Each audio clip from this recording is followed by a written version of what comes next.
Good evening. Good evening and welcome. My name is Jamie Boskett. I'm the president and CEO here at the Virginia Historical Society, and I'm pleased to welcome you to your Virginia Museum of History and Culture and here to the Robbins Family Forum. It doesn't get old after so many, after 2 years of not having in-person events to see a full house of people that are here to learn and to talk about Virginia history. So just thrilled to have you all with us. Especially as this wonderful annual tradition comes back into flow, the 11th annual, in fact, Hazel and Fulton Chauncey lecture.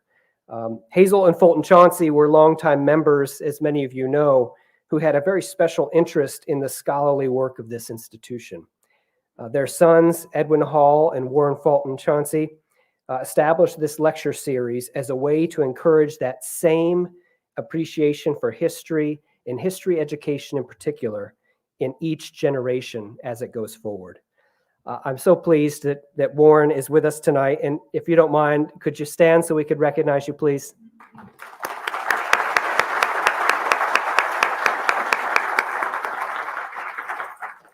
We are just so thrilled and so appreciative of your and your family's contributions and commitments to this place and in keeping important lectures like this, the transfer of knowledge going. So thank you for that, Warren. It's also my real pleasure to express my gratitude on behalf of our Board of Trustees. And if you look around, you may be seated next to one of them because most of them are here in the auditorium. And so they, along with this incredible, talented staff here, and everyone really who loves history, who loves Virginia, and who understands the unique and important role a place like this plays in our society. So we express our gratitude to each and every one of you and we should do it because it's just a great thing to do. If you are a member, could you raise your hand? Exactly. Thank you all. Now, as I turn my attention to introducing our wonderful speaker this evening, this is the perfect moment, if you would, reach in your pocket and silence anything you have that may make noise. We would very much appreciate that. Tonight's speaker is a particularly special one for us here at the museum. Gary Gallagher taught at Penn State before coming ultimately to the University of Virginia, where he is the John L. Nau Professor in the history of the American Civil War Emeritus. He is an acclaimed expert on the Civil War. He served on a number of advisory boards and was the president of the Association for the Preservation of Civil War Sites, now the American Battlefield Trust, from 1987 to 1994, and also a trustee of that organization from 94 to 96. He is the author and or editor of too many books to mention here. That alone could be the subject of an hour-long lecture. I don't know where you found the time, but Gary is just an incredible force in the remembering and teaching of Civil War history, particularly here in Virginia. He's, of course, no stranger to the museum. He's spoken here several times, including during the Civil War 150th, where we saw him on many occasions. But despite that, and at any time, I've always just been amazed with the fresh and compelling look that he gives on topics that we've heard so much about over and over again. But he has that depth that he brings to these conversations that is what makes him Gary Gallagher. So I want to thank you all for being here this evening, for your support of this wonderful place. If you would please join me in a very warm welcome for Gary Gallagher.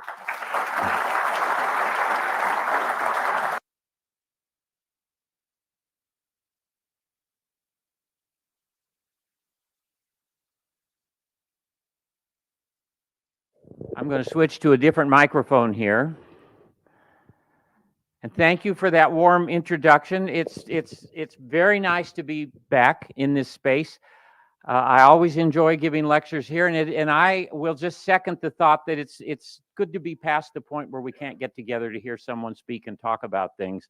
It's much better to do it this way than on, dare I say it, Zoom, which is not my favorite thing in the world.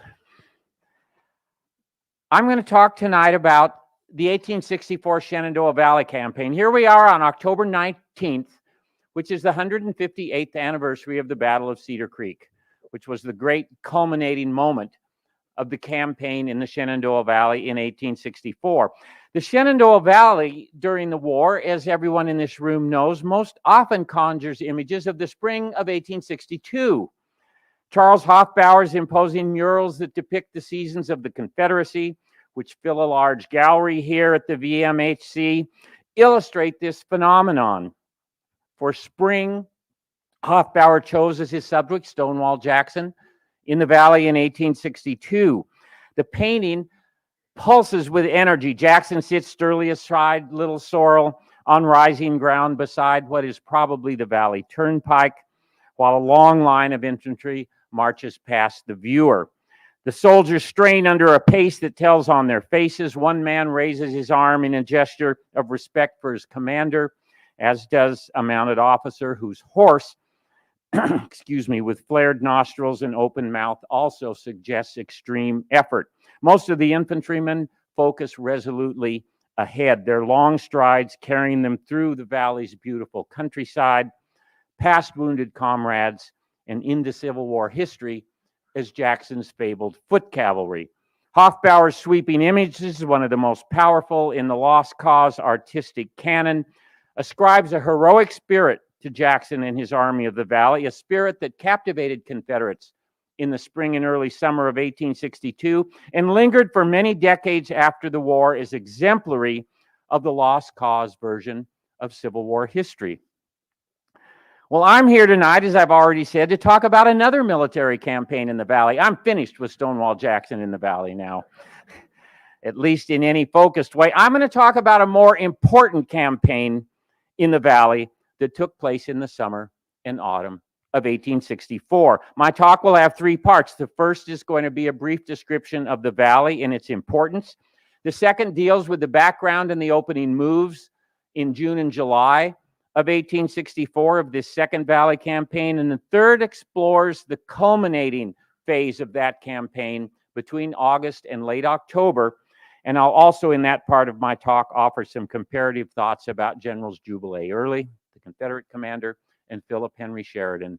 There is a wall, and I hope everyone can hang in for about 40 minutes without having images to look at and focus on rather than the talk. It's just going to be you and I here together for about 45 minutes, and then a little time afterward to have some give and take if you're of a mind to do that. But let me begin with a few words about the Valley's geography, its logistical and strategic importance. The Shenandoah, as everyone in this room probably knows, cuts a fertile rolling slash between the Virginia Piedmont and the rugged mountains of the state's western regions. It's a landscape of breathtaking beauty and agricultural bounty. It extends from the Potomac River to beyond Lexington in Rockbridge County. With the Blue Ridge Mountains to the east and the more imposing Alleghanies to the west, the valley runs from the southwest to the northeast and drops gently in its course to meet the Potomac, which means that an individual traveling toward the Potomac goes down the valley, an odd circumstance in a world where north is almost always up. Between Strasburg and Harrisonburg, a distance of about 50 miles, Massanutten Mountain divides the valley. West of Massanutten, in the valley proper, the North Fork of the Shenandoah makes its lazy way toward the Potomac, while to the east, the South Fork runs through the Luray or Page Valley on its journey to join the North Fork at Front Royal. The lower valley, as the northern portion is known, includes the broad expanse between Williamsport, upstream from Harper's Ferry on the Potomac, and Strasburg, as well as the land west of Mount Massanutten, as far south as Woodstock. The logistical value of the valley during the war scarcely can be overstated. Its agricultural riches helped sustain Confederate forces in Virginia, and especially those in the Army of Northern Virginia. The most important wheat growing area of the Upper South through most of the antebellum period. It also led Virginia in production of grains and cattle and contributed substantial quantities of leather, wood products, woolen textiles, and whiskey. No rail system served the entire valley, but 3 lines provided links to northern and eastern Virginia. Most important was the Virginia Central, which traced an arc from here in Richmond northwestward to Gordonsville and Charlottesville, crossed the Blue Ridge near Waynesboro, and ran to Stanton, the largest rail depot in the valley, and then on to Covington. The Manassas Gap Railroad connected Mount Jackson and Strasburg and Front Royal to Manassas Junction via Thoroughfare Gap in the Blue Ridge Mountains. The Bull Run Mountains. And the Winchester and Potomac Railroad, which was a spur of the mighty Baltimore and Ohio, the B&O, penetrated the lower valley from Harper's Ferry to Winchester. Supplementing these railroads as an artery for the movement of logistical goods and armies was the macadamized Valley Turnpike, which provided all-weather service between Stanton and Martinsburg.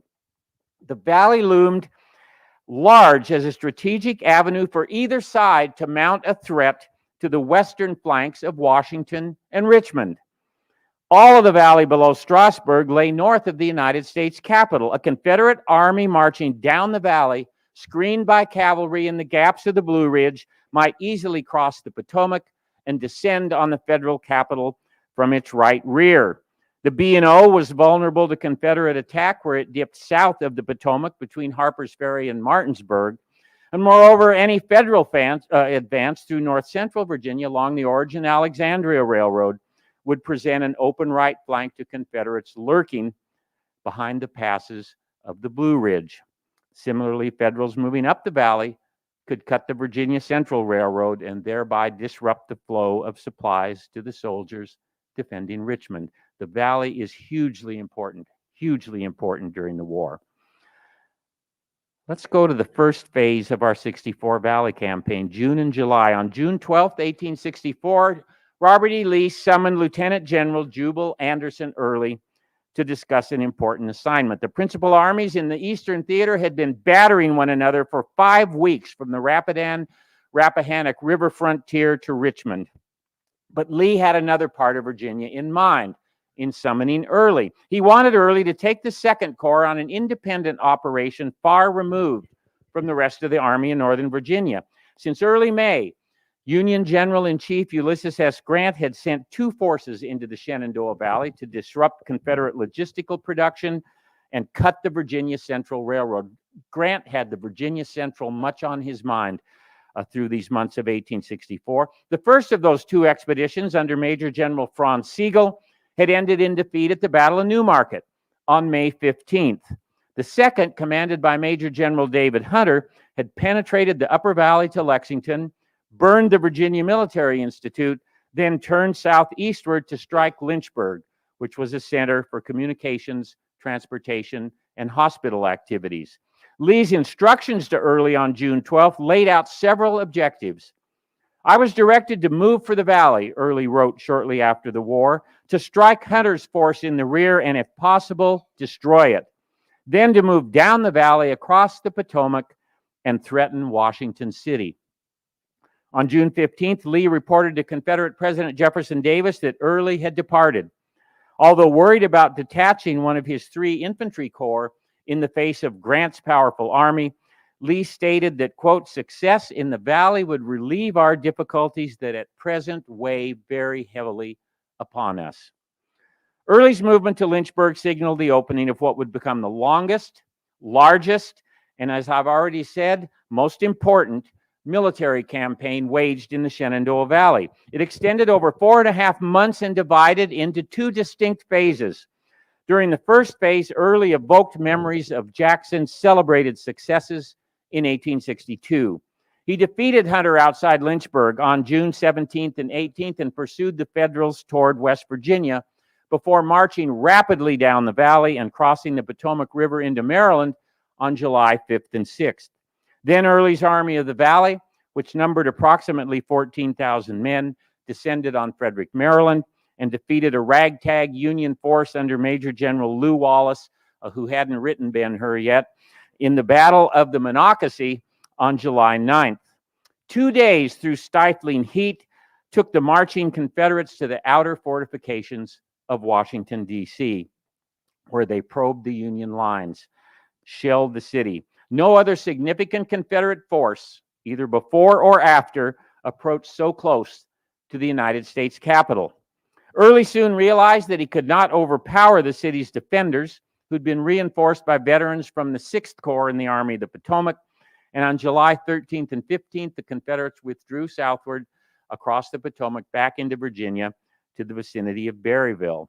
By any measure, Early had completed a successful month's campaigning. He touched on one element of that success in a humorous comment to Staff Officer Henry Kidd Douglas on the evening of July 12th. Major, said Early, we haven't taken Washington, but we've scared Abe Lincoln like hell.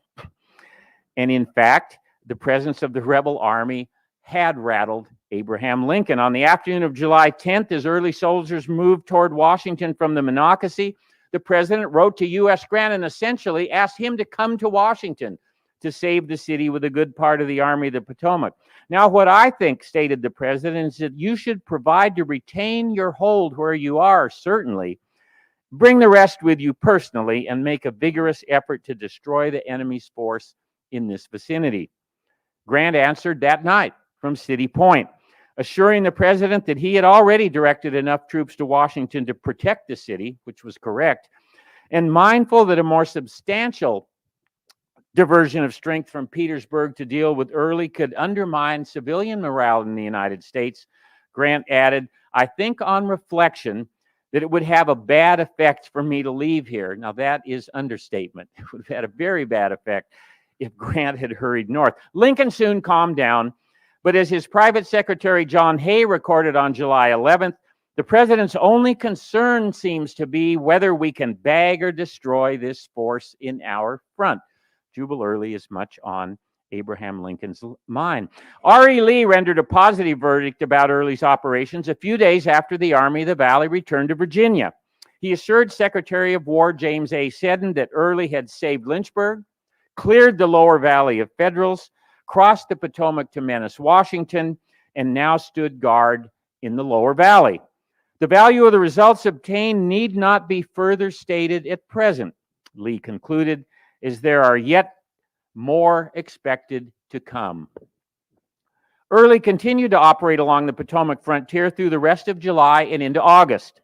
Elements of the Army of the Valley struck at the B&O Railroad, skirmished with Federals in several places in Virginia, West Virginia, and Maryland, and through these activities inspired hope in the Confederacy and sowed frustration among people in the United States who had expected a quick end to the war when Grant took the field against Lee in May of 1864. Confederate bureaucrat J.B. Jones, who kept a diary here in Richmond, noted in mid-July, quote, the excitement on the news of our successes in Maryland is intense, and a belief prevails that great results will grow out of this invasion of the country held by the enemy. Two events in late July helped persuade Lincoln and Grant to allocate greater resources to the Valley. At the Battle of Second Kernstown, fought south of Winchester on July 24th, Early defeated Brigadier General George H. Crook and then followed the retreating Federals all the way to the Potomac.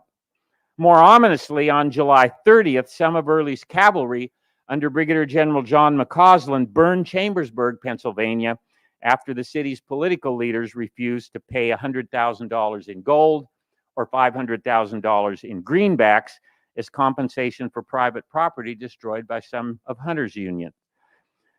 For this act, I alone am responsible, wrote a defiant Early in his 1866 memoir, that is, The Burning of Chambersburg. I'm perfectly satisfied with my conduct on this occasion. He also said that he wasn't surprised that the Yankees didn't pay the ransom because, as he noted, all they care about is money. And so he just went ahead and burned the town. Hunter's actions against civilians and Early's retaliation revealed that the war in the Valley had taken a more brutal turn, a trend that would accelerate over the next 3 months. And that leads us to the second phase of this campaign in August and October. That phase of the campaign began on August 7th with Major General Philip H. Sheridan's appointment to head Union forces in the area. Grant wanted Sheridan to apply continuous pressure on Early. Wherever the enemy goes, let our troops go also, wrote Grant. Once started up the valley, they ought to be followed until we get possession of the Virginia Central Railroad. He really wants the Virginia Central Railroad because he knows if he gets it, that takes the sustenance from the valley out of the mouths of Lee's soldiers. The General-in-Chief minced no words in explaining what lay in store for the valley's economy. In pushing up the Shenandoah Valley, he told Sheridan, it is desirable that nothing should be left to invite the enemy to return. Take all provisions, forage, and stock wanted for the use of your command, such as cannot be consumed, destroy. Grant harbored few doubts about the outcome of the impending campaign. He confided to his friend William Tecumseh Sherman, who's operated in Georgia, of course, that he had, quote, put Sheridan in command, who I know will push the enemy to the very death. Early and Sheridan would settle the fate of the Shenandoah Valley between August and the late October. Early boasted the more substantial record and reputation at that point. He was a West Pointer. He graduated 18th of 50 in the class of 1837, and he had won the trust of his Army commander. Robert E. Lee displayed rare affection excuse me, for the notoriously profane and sarcastic Early. Early was often called the most imaginative cursor in the Army of Northern Virginia. And what really has always bothered me is that people will say that and then they don't give a single example of what kinds of curses might have brought that palm his way. But there's no doubt that he cursed, and Lee called him. Lee gave affectionate nicknames to two of his subordinates in the course of the war. He gave one to James Longstreet, my old war horse, and he gave one to Jubal Early, my bad old man. Early was older than Lee, and Early did a lot of the things that maybe in his dark moments Lee might not have minded doing himself. But anyway, he didn't do them, and Early did, and he called him my bad old man. Between 1862 and 1864, Early had often exercised responsibility at a level beyond his rank, at times directing a division while a brigadier and a corps while a major general.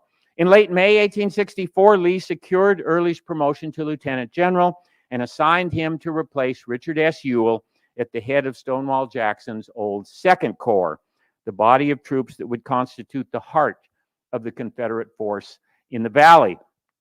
Early cut a remarkable figure. If we had an extra hour here, I could just overwhelm you with comments about Early, but I'll give you, if he was about 6 feet tall, badly stooped by arthritis, he reminded one soldier of, quote, a plain farmer-looking man. At the time of the Valley campaign, another witness left a vivid description. His voice sounds like a cracked Chinese fiddle and comes from his mouth with a long drawl accompanied by an interpolation of oaths. To ward off the cold, he wears a striped woolen skull cap down over his ears, a cloth overcoat striking his heels, and leggings wrapped from the feet upwards as high as his knee with white tape. He's as brave as he is homely, and as homely as a man as any man you ever saw or will see. Not a very martial figure, I would say, that Early cut. He'd fought in all of the Army in Northern Virginia's campaigns prior to this deployment to the Valley and received praise from both Lee and Jackson for his actions at Second Bull Run, Antietam, Fredericksburg, and Chancellorsville. By the summer of 1864, with Jackson long dead and James Longstreet absent with a serious wound incurred at the Wilderness on May the 6th, Early was the best corps commander in the Army in Northern Virginia.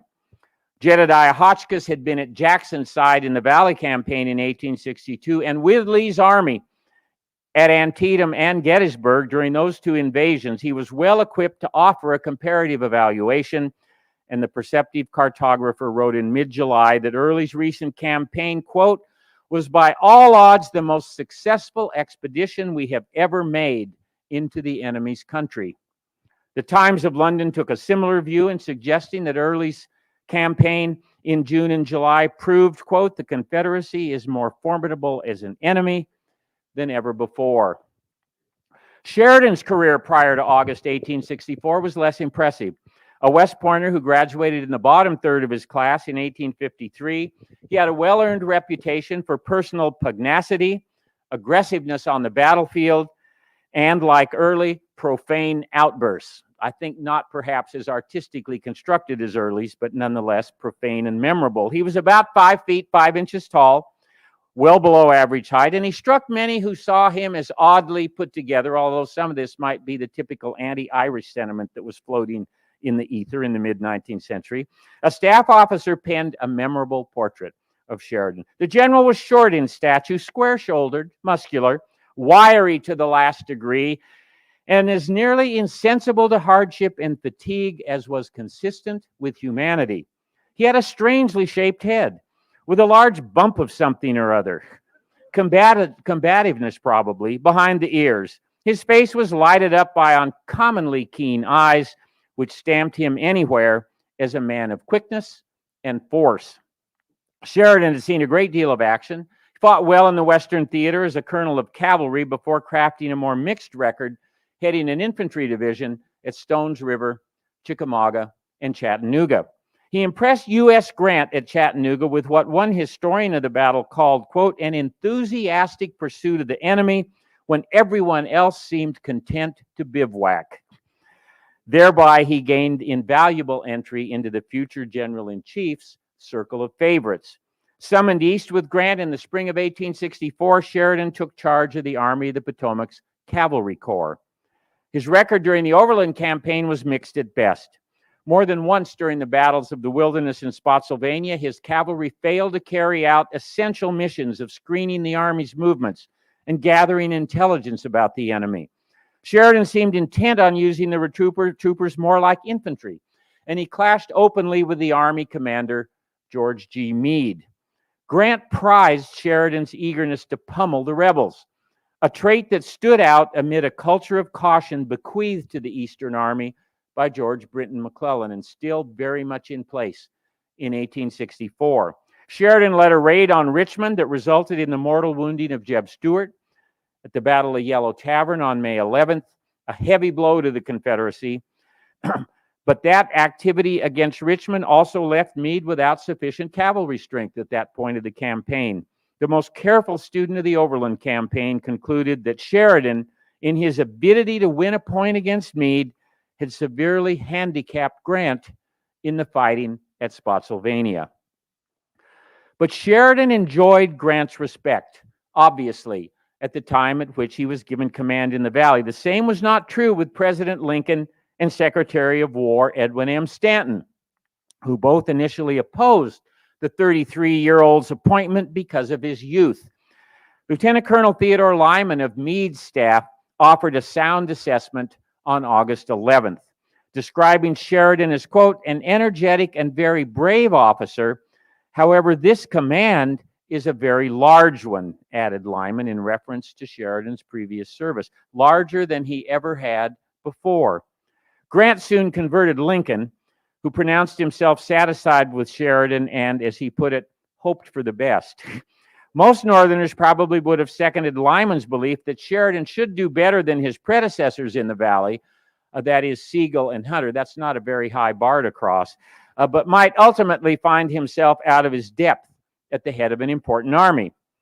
A relatively uneventful 5 weeks ensued after Sheridan took charge, and then the action picked up. During that 5 weeks, Early maintained an aggressive presence in the lower valley, continuing to interfere with the B&O's presence with its operation, which is crucial. The B&O is really an important railroad for the United States. He also protected the upcoming harvest and served as a galling irritant that contributed to deepening pessimism across the United States about prospects for victory. This is the moment in the war when United States civilian morale reached its lowest point, July and August 1864. Hopes had been so high when Grant took command. Grant hadn't taken Richmond, he hadn't smashed Lee, and now a rebel army got to the outskirts of Washington and is operating along the Potomac frontier. This is very bad for morale in the United States. Excuse me. While Early is doing all of those things, Sheridan was very methodically putting together what he would call the Army of the Shenandoah, and which would number a force that would number about 40,000 by mid-September. The opposing armies in the Valley contended for immense stakes as they got ready to confront one another. Sheridan succinctly described the situation in his memoirs. The possession of the Valley of the Shenandoah at this time was of vast importance to Lee's army. Its retention, besides being of great advantage in the matter of supplies, would also be a menace to the North, difficult for General Grant to explain, and thereby add an element of considerable benefit to the Confederate cause. Beyond logistics, events in the Valley would affect Lincoln's chances for re-election in the November canvass. An absence of success against Early, coupled with the grinding stalemate between Grant and Lee at Petersburg, could diminish the political impact of Sherman's triumph at Atlanta. He had captured Atlanta the first week of September 1864. Democrats would benefit from a perception that the conflict might drag on interminably. Republican failure at the polls would inspirit the Confederate people, compromise the U.S. war effort, and place at risk all progress toward emancipation on the Union side. The protracted drama in the Valley came to a rousing and bloody climax between September 19th and October 19th.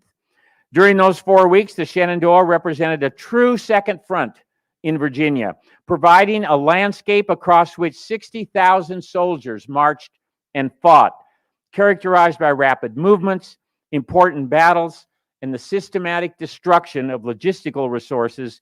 The duel between Early's and Sheridan's armies contrasted sharply with the siege of Petersburg, which to observers behind the lines offered scant evidence that one side or the other had seized the upper hand. In the Valley, Sheridan's striking victories at 3rd Winchester on September 19th, at Fisher's Hill on September 22nd, at Tom's Brook on October 9th, and at Cedar Creek on October 19th broke Confederate military resistance. And the burning carried out in late September and early October left much of the area in economic ruin. Well before Sherman's march to the sea laid a heavy hand on the interior of Georgia, Sheridan's army in the Shenandoah implemented Grant's strategy designed to wreck the economic infrastructure that fed, clothed, and armed Confederate soldiers. Unequivocal in its military and economic outcomes, the 1864 Valley Campaign also boosted Lincoln's re-election chances, a fact that rendered it all the more decisive. Let me offer a few comparative observations regarding the 1862 and 1864 Valley campaigns. I think they're instructive. In terms of scale and casualties, the 1864 operations dwarfed those waged by Jackson and his Federal opponents between March and early June 1862. The meticulous Jed Hotchkiss, we should all be thankful for Jed Hotchkiss and his diary, which has been published. It's a wonderful diary. He prepared maps for both Jackson and Early. Hotchkiss estimated that the Confederates under Early marched 1,670 miles between June and early November 1864, a distance roughly 2.5 times that traversed by Jackson's command in the Valley. As for casualties, Jackson lost approximately 2,750 men during his campaign and his Federal opponents about 5,500. Sheridan's losses in a single day at 3rd Winchester and then again in a single day at Cedar Creek roughly equaled the toll among all Union forces during the entire 1862 Valley campaign. The butcher's bill for combined Union and Confederate forces in 1864 exceeded 25,000. Strategically and politically, as I've already suggested, the impact of operations in 1864 far surpassed that in 1862. Although Jackson's Valley campaign almost surely will continue to inspire more popular attention, anyone seeking the moment when the Shenandoah loomed largest in the history of the Civil War should look to the summer and autumn of 1864. Let me close now with some thoughts about the relative performances of Early and Sheridan in the Valley. The campaign affected the two men's reputations, as you all surely know, in strikingly different ways. On October 21st, 1864, Abraham Lincoln asked some serenaders outside the executive mansion to, quote, give 3 hearty cheers for Sheridan, as well as 3 cheers for General Grant, who knew to what use to put Sheridan. The next day, the president sent a warm note to Little Phil. With great pleasure, I tender to you and your brave army the thanks of the nation, and my own personal admiration and gratitude for the month's operation in the Shenandoah Valley, and especially for the splendid work on October 19th, 1864. From Georgia, Sherman acknowledged how success in the Valley had boosted Sheridan's reputation, affirming that among Union generals, quote, Grant, Sheridan, and I are now the popular favorites. And he probably would have preferred to say Sheridan, Grant, and I are now, I, Sheridan, and Grant are now the popular favorites. It's always nice to muff a line that you think is going to get a laugh from an audience. It's there you go. In sharp contrast to Sheridan's ascending star, Jubal Early's reputation dropped precipitously after his defeats in the Valley. In mid-September, a Georgia newspaper had observed that, quote, old Jubal Early, or as General Lee calls him, his bad old man, has won a name during his sojourn in the Valley of Virginia, of which he is well worthy. Several defeats later, a woman in Albemarle County, Virginia, voiced a common sentiment in her diary. Oh, how are the mighty fallen. General Early came in town this evening with 6 men, having been hid somewhere in the mountains. He used to be a very great man. There we go. That's the reaction I wanted there. Did the two generals' performances in the Valley justify such perceptions of brilliant success and ignominious failure? Using the campaign's ultimate result as the criterion for assessment, the answer must be yes. Sheridan vanquished Early in utterly convincing style. But a look at various factors complicates the picture of a triumphant Sheridan contrasted with a thoroughly beaten Early. Numbers played a crucial role in the events of September and October and also figured prominently in post-war accounts. At the outset of the campaign, the Army of the Shenandoah comprised approximately 35,000 infantry and artillery and 8,000 cavalry for a total of 43,000. Early's Army of the Valley consisted of fewer than 9,000 infantrymen and artillerists, and between 3,500 and 4,000 cavalrymen for a total of not more than 13,000. As Sheridan prepared to move against his opponent, concluded one leading student of the campaign, the Federal Army enjoyed a superiority of at least 3-1. The odds had not changed much by the time of Cedar Creek. Sheridan's army there fielded 22,250 infantrymen, 7,500 cavalrymen, and 1,850 artillerists who served 90 guns on October the 19th, with another 4,000 infantry within easy supporting distance. Early's infantry numbered between 9,000 and 10,000, with support from 3,000 cavalrymen and 1,100 artillerists who served 34 guns. Totaling at most 14,000 men, the Army of the Valley at Cedar Creek confronted a foe approximately 2.5 times its size. We all know that debates about numbers raged after Appomattox between Federals and former Confederates, with lost cause writers often attributing Southern defeat to the Union's advantage in men and materiel. Jubal Early, who stood second to none in shaping the lost cause interpretation, larded his own writings and speeches with allusions to powerful Federal battalions. Much of the Confederate fascination with numbers has been dismissed by scholars as special pleading by old rebels who sought to rewrite history, most obviously by playing down the importance of slavery in the sectional breakup and in the creation of the Confederacy. In the case of the 1864 Valley Campaign, however, numbers did loom large. Early's memoirs hewed much closer to reality than either Sheridan's or Grant's in dealing with numbers. He gave his strength just prior to 3rd Winchester as 12,500 to 13,000, and Sheridan's is, quote, at least 35,000, estimates almost identical to those in the best modern scholarship. For Cedar Creek, Early thought his army fought with about 11,000 men on the field and another 1,700 cavalry nearby, total of about 13,000. That's only about 10% lower than the actual numbers had been. Sheridan's memoirs, in contrast, greatly underestimated his own force and overestimated Early's at the outset of the campaign.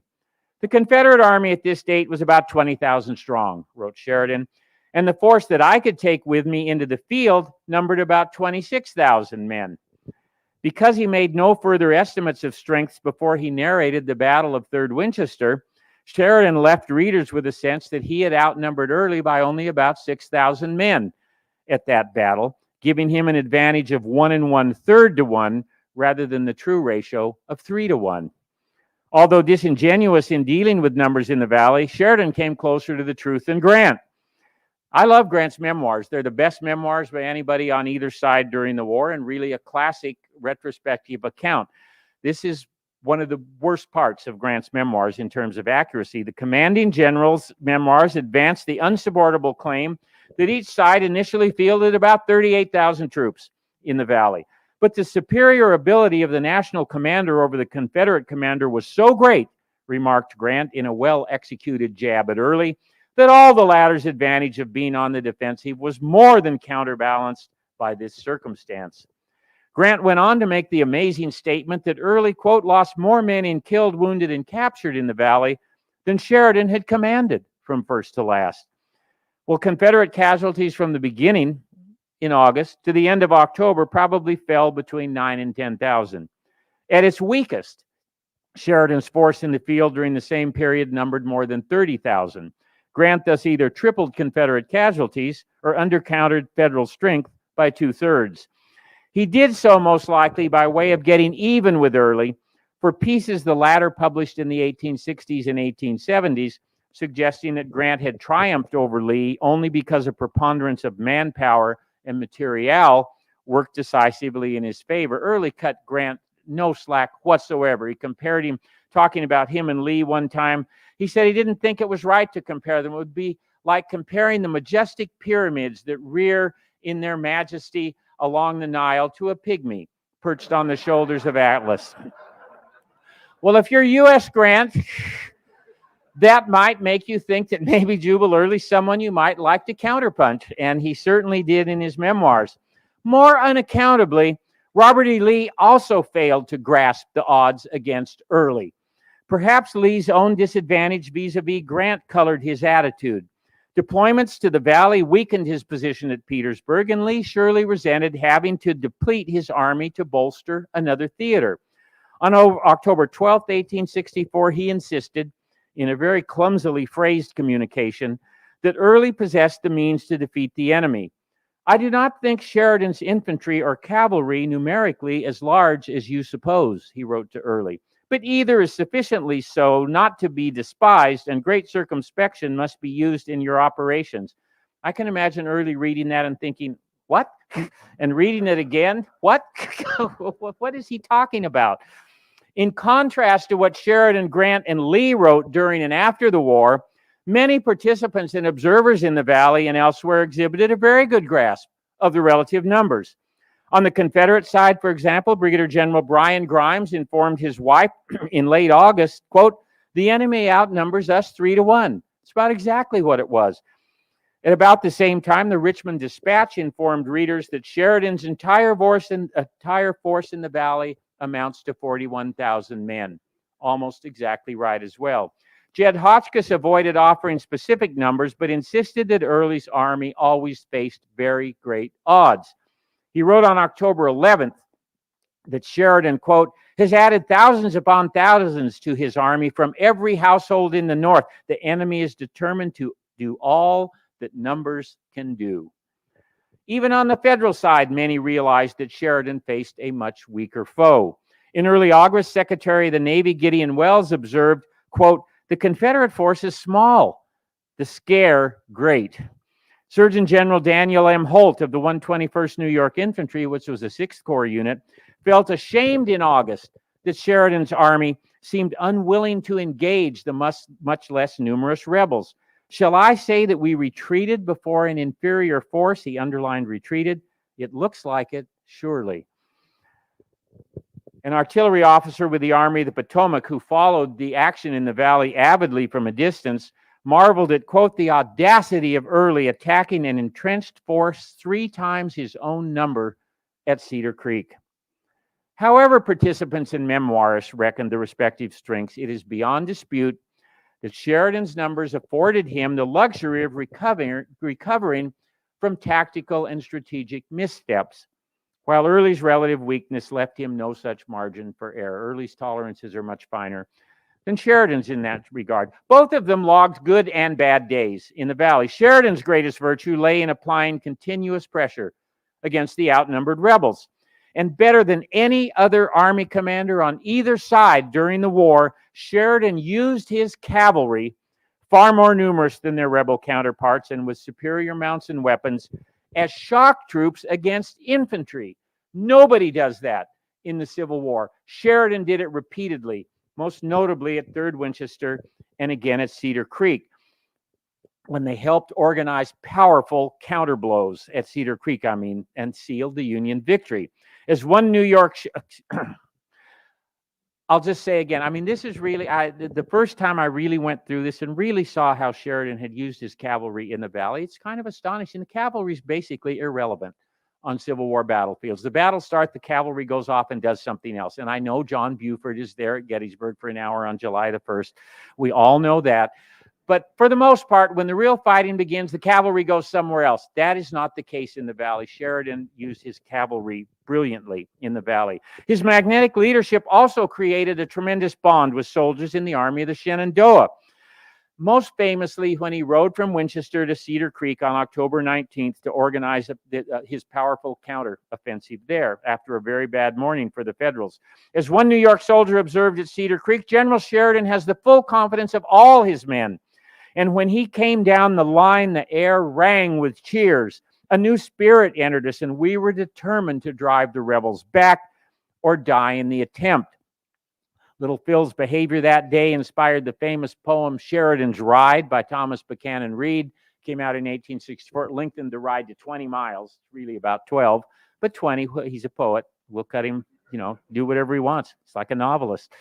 If you're a novelist, you can do any damn thing you want. And I guess that's fun.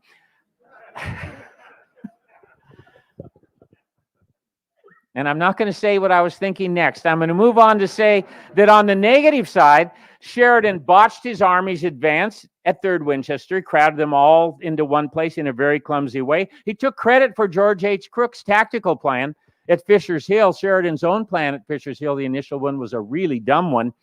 And he stubbornly refused to carry out Grant's instructions to sever the Virginia Central Railroad between Stanton and Charlottesville. He would not do it.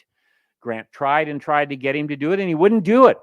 Throughout the campaign, as already noted, his ample cushion in numbers allowed him to recover from bad starts and missteps. As for Early, he underestimated Sheridan at the outset, scattering his own force before 3rd Winchester that almost ended the campaign there. He drew a poor line at Fisher's Hill, placing his weakest units at the most vulnerable point. He didn't really have enough men to cover the whole line, but he did put the weakest people at the worst point. He also felt contempt for his admittedly inferior cavalry and failed to utilize his mounted units to the best advantage. And finally, he seemed overcome with caution after his brilliant opening tactical offensive at Cedar Creek. That offensive, which involved a daring night march around the nose of Massanutten Mountain and coordination among several widely separated attacking columns, marked a high point for Old Jube. It's a complex and superbly executed maneuver that ranks among the most impressive of the entire war by any general on either side. In the aftermath of Cedar Creek, Early's capacity for poor judgment surfaced in spectacular fashion. He issued a statement addressed to the soldiers of the Army of the Valley, dated October 22nd, in which he excoriated the men, directly questioning their courage and attributing to them full blame for the debacle at Cedar Creek.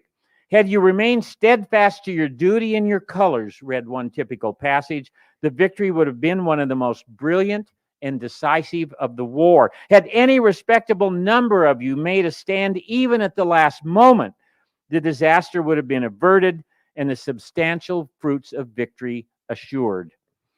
The text quickly became known far beyond the Army of the Valley, provoking widespread and mostly censorious reaction.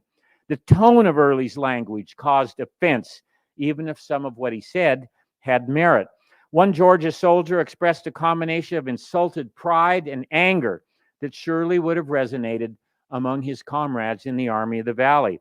Early had, quote, made a sweeping accusation of cowardice and bad conduct, and he thus endeavors to shift the responsibility which rightly rests upon him alone. Early's primary contribution in the Valley was clear. He occupied a great many United States soldiers in that theater throughout the late summer and autumn.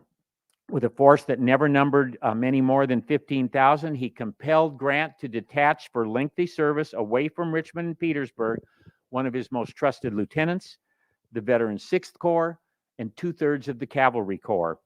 These men joined many thousands of others brought together under Sheridan in the Middle Military Division. In all, between 85,000 and 90,000 Federals stood watch one way or another against the Army of the Valley.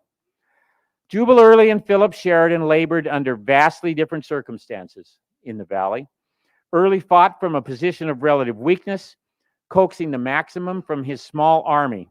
His actions in the Valley marked him as an energetic and resourceful officer entitled to a position just below Stonewall Jackson and James Longstreet on the roster of Confederate Corps commanders. In terms of ability in semi-independent operations, only Jackson excelled Early among Lee's lieutenants. Yet he suffered total defeat in the end, sent home from the Army to watch the final scenes of the conflict in complete disgrace. Sheridan proved himself a dependable Army commander who implemented most of Grant's strategic design and thereby significantly furthered the Union cause. He relied on his preponderant strength, and especially his marvelous cavalry, to overcome tactical mistakes as well as deliver powerful blows. Although he never devised a plan equal to Early's at Cedar Creek, he nonetheless used personal charisma to motivate his soldiers in ways that Early could not begin to duplicate. A coveted Major General's commission in the regular Army gave tangible evidence to the gratitude of his military and civilian superiors. More than that, Sheridan's success in the Valley propelled him to a position in the Union pantheon behind only Grant and Sherman. For the rest of his life, he enjoyed substantial fame as a member of the triumvirate credited with orchestrating final United States victory. And he would follow Grant and Sherman as just the 3rd officer to wear 4 stars as General-in-Chief of the United States Army. One comparative question lingers. Early proved he could accomplish a great deal with minimal resources in the 64 Valley campaign. Sheridan proved that he could do the same with ample resources. If given Sheridan's advantages, it seems likely that Early would have achieved even more. Whether Little Phil could have done as well in Early's place, I think, is more problematical. Thank you.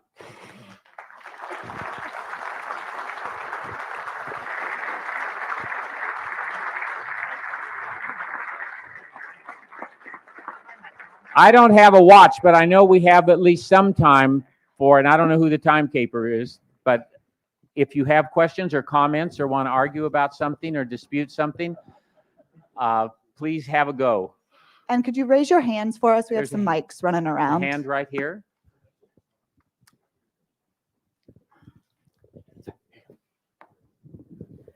You mentioned that he took the fight to the general population by destroying their barns, their crops, and taking their animals and everything. Should he be judged on that alone also, just like the Russians are being judged today by what they're doing to the population of the Ukrainians? Right. Well, everybody heard the question because it was this is not the fact that what scholars call the strategy of exhaustion. That is a strategy that is designed not to kill the enemy's soldiers, but to undercut the logistical capacity of your opponent to maintain soldiers in the field. That's something that we usually associate it with Sherman's March to the Sea. That's what everybody thinks. That's when that hard kind of war started. In fact, it's been going on through the whole war. It becomes a little more systematic in the Valley.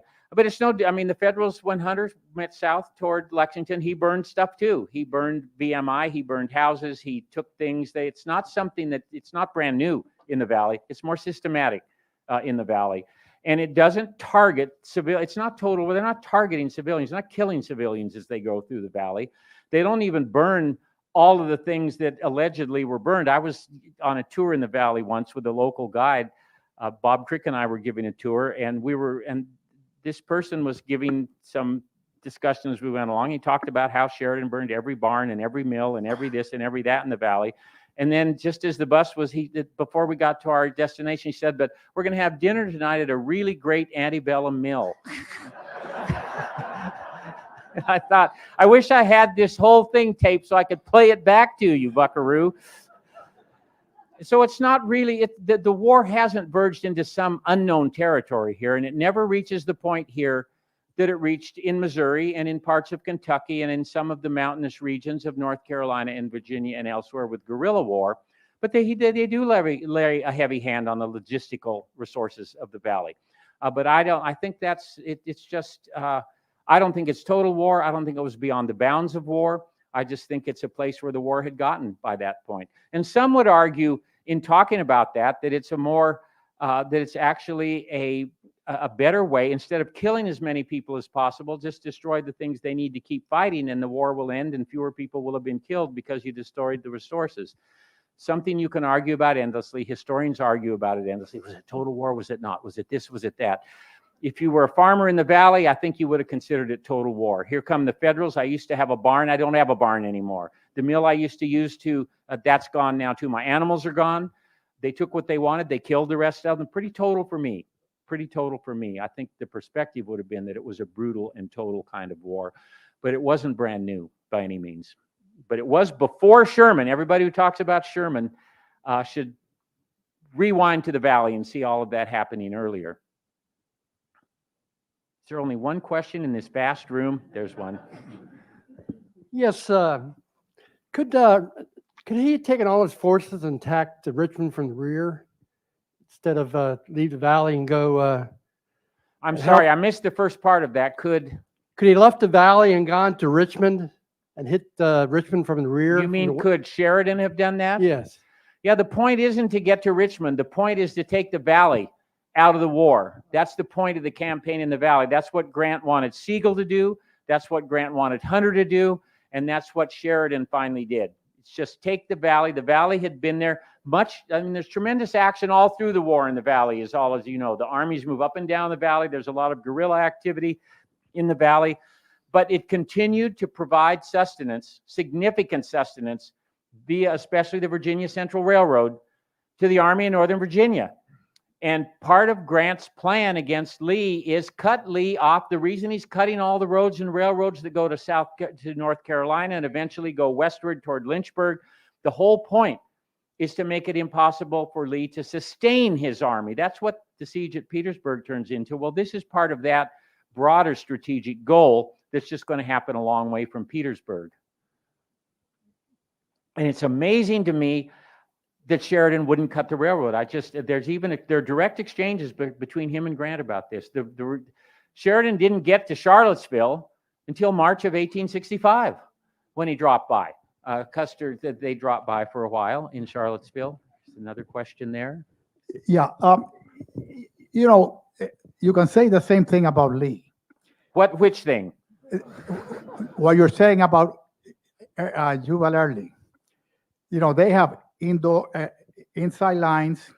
They knew the terrain. They had a population that would tell them where the enemy was. So they had certain advantages that the Federals never did. I think a better way to describe Sheridan is put him in Harrisonburg and have Early come and attack him in, Union states. I mean, Lee did well in Northern Virginia. Every time he left the area, he didn't do as well. So couldn't win on the road. And the same thing with Early.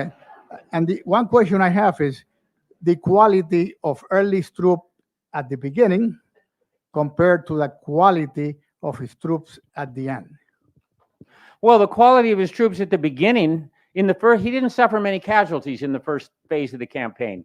So he essentially has the same troops at the end of the campaign, reinforced by Kershaw's division as the campaign unfolded, and by more cavalry from the Army in Northern Virginia as the campaign unfolded. His cavalry got a little bit better. His numbers didn't go way up. It's not the quality. He has veteran infantry. He has good infantry with him, and he has good subordinates. He has some of the best younger officers in the Confederacy. Robert Rhodes is with his army. Dodson Ramser's with his army. John B. Gordon is with his army. He has very good division commanders with his army, better ones than Jackson had in 1862. One of the huge advantages that the Federals have in 64 that they didn't have in 62 is that they have a unified command under Philip H. Sheridan. Sheridan is in command in the Valley. In 1862, you had a gaggle of Union commanders. You have Banks, and you have, I mean, we don't want, it's too heartbreaking to read their names because it just makes you weep that they would ever become generals. It helped Jackson that he was up against a bunch of people who would have fit in the bar scene in Star Wars. That helps if those are your opponents in a campaign. Early is facing a very good soldier who's in overall command and there's no way to finesse being outnumbered 2.5 or 3 to 1. No matter what he does, he can't finesse that. Your example of having him attack Sheridan at Harrisonburg, that's in effect what he does at Cedar Creek. It's Sheridan's army that's in place at Middletown.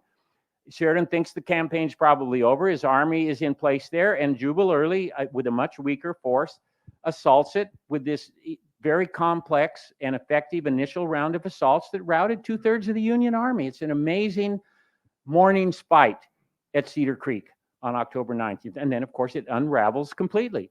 Sheridan comes back, and I mean, the things are already pretty stable by the time Sheridan got back, but what he did was organize a powerful counterattack that just completely reversed everything that had happened to that point. Here comes a microphone. What role, if any, did the troops who fought in the Battle of Newmarket, the several hundred that I think were there on the You mean the Confederate side? BMI? Well, you can include them if you wish, yes. Yeah. But what role did they play in this larger campaign that you've been describing? The cadets from BMI don't play a role with Jubal Early. Some of the other troops end up working with Gabriel Wharton. I see Jack Davis right here, who has just published, just co-edited one of the best collections of letters by any Confederate general or Union general who fought during the Civil War, Gabriel Wharton's letters, and also his wife's letters to him. It's a remarkable back and forth correspondence between a couple who are in a position to see a lot of things and comment on them in really interesting ways. Gabriel Wharton is with Jubal Early. He commands a very small division in the Battle of Cedar Creek, but the heart of Early's force throughout is the 2nd Corps of the Army in Northern Virginia. That's the real basis of his force. He has some of the Valley Cavalry, which the Valley Cavalry is not much to write home about. He was completely contemptuous of them, referred to them as buttermilk rangers. He said what they were best at was stealing buttermilk from farmers, but it was when it came to fighting, not so good, perhaps.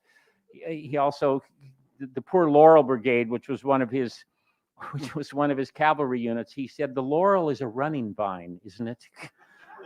So anyway, not a lot of love lost between Early and his cavalry, but the heart of his army, the heart of his little army, and army, put it in quotation marks, it's a corps, basically, a small corps, because it's a corps at the end of the Overland campaign. That's when they go to the Valley. The Confederate Corps have about 20,000 soldiers in them at the beginning of the Overland campaign. By June 12th, after Cold Harbor, it's a much diminished corps, but that's the core of his army, first to last. Okay. First, thank you, Dr. Gallagher. I feel like I should confess to something up here, but well, maybe let me give you an opportunity. First, don't push your luck. Okay. Well, you are, I think it's fair to say, the greatest proponent of taking students to learn history where it happened on the battlefield parks. So I wanted to ask you, do you think that the Shenandoah Valley parks are doing a good enough job of expressing the significance of the Shenandoah Valley campaigns to the overall war effort, or could they be doing a better job of that? I would love to give you a really good answer to that, but my honest answer is I retired 4 years ago and haven't taken students anywhere since then. So I never took students to the Valley as one of the places where I would take them. So I really am not in a position to comment on it. I love the work that they've done in the Valley. And 30 years ago, there was virtually nothing protected in the Valley. A little bit, there was some at Cross Keys, some at Port Republic. What's happened in the Valley has been amazing over the last 30 years. You can really take people to sites there now and do things you never could. It's really remarkable what's happened in the Valley over the last 30 years. And I think that the organization's doing a great job there, but I've not done anything on the ground, so I can't really talk about that. Folks, let's thank Gary. He's going to be upstairs signing books if you want to talk to him some more up there. Thank you, guys. Oh, okay. I heard a voice. Thank you.